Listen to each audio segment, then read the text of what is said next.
Madam, Afghanistan में शपथ ग्रहण समारोह में होने वाला है और वहां से भारत के लिए भी निमंत्रण आया है और अमेरिका को भी निमंत्रण भेजा गया है। आपका क्या कहना है, भारत को शपथ ग्रहण समारोह में जाना चाहिए या नहीं जाना चाहिए? अब वैसे तो जाना ही नहीं चाहिए बिल्कुल ही। और जो बंदूक की नोक पर आते हैं तो उनका कोई अस्तित्व नहीं। अस्तित्व बनाने के लिए उन्हें साफ सुथरा होना पड़ेगा। अगर हम हाथ पे हाथ मिलाते हैं या हम चले ही जाते हैं तो क्या होगा मालूम है? तो हम भी वही, जैसे लोग कहते हैं कि आतंकवादी हो तो वही हो जाएंगे। और भी देश हैं, अमेरिका है, रूस है, ये लोग तो नहीं जा रहे हैं। जब जाएंगे और जब एकदम इनको मान्यता वो लोग देंगे तब भारत भी सोचेगा। इससे पहले तो भारत कभी सोच भी नहीं सकता। और जहां विदेशी नीति है, भाई और भी देश तो हैं जो उन्हें पसंद नहीं करते कि बंदूक के नोक पर राज्य करें। मैडम, जब हम पाकिस्तान के प्रधानमंत्री को मोदी के शपथ ग्रहण समारोह में बुला सकते हैं तो हम अफगानिस्तान क्यों नहीं जा सकते? नहीं, अफगानिस्तान बिल्कुल ही नहीं जा सकते हैं, क्योंकि बद अच्छा बदनाम बहुत बुरा होता है।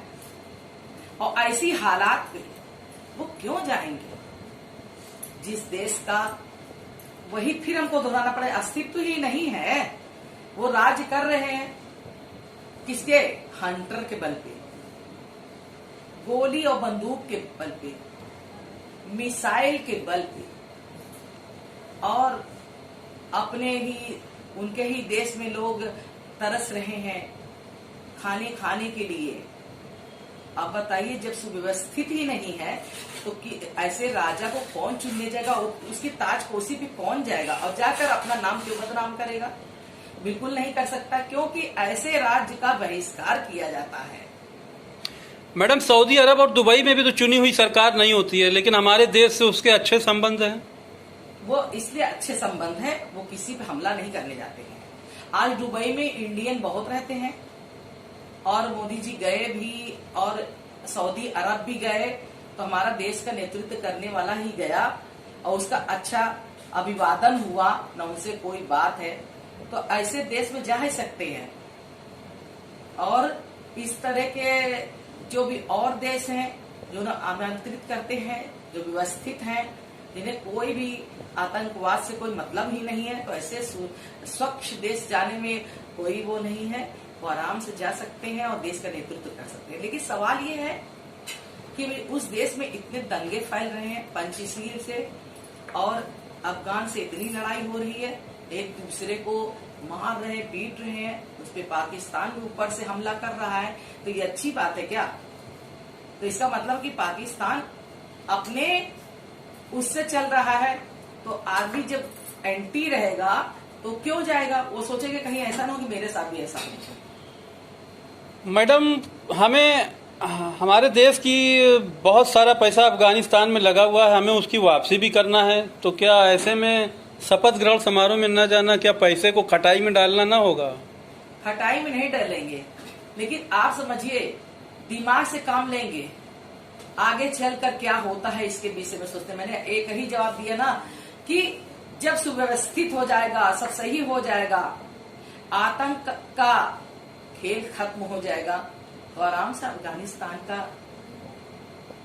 का आमंत्रण स्वीकार करेंगे। इससे पहले नहीं।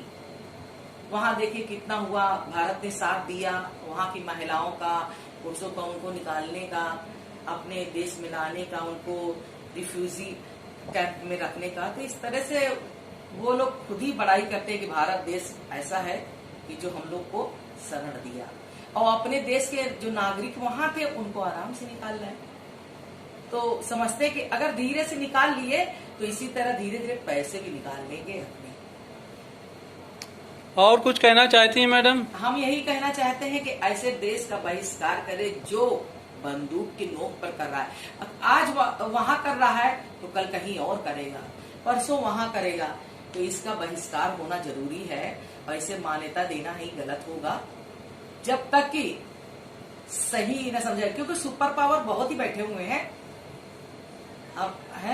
जो अभी तक कोई भी आवाज नहीं करे, ना उनका कोई जवाब आ रहा है। जैसे ही आएगा वैसे भारत भी सोचेगा कि हमें क्या करना है।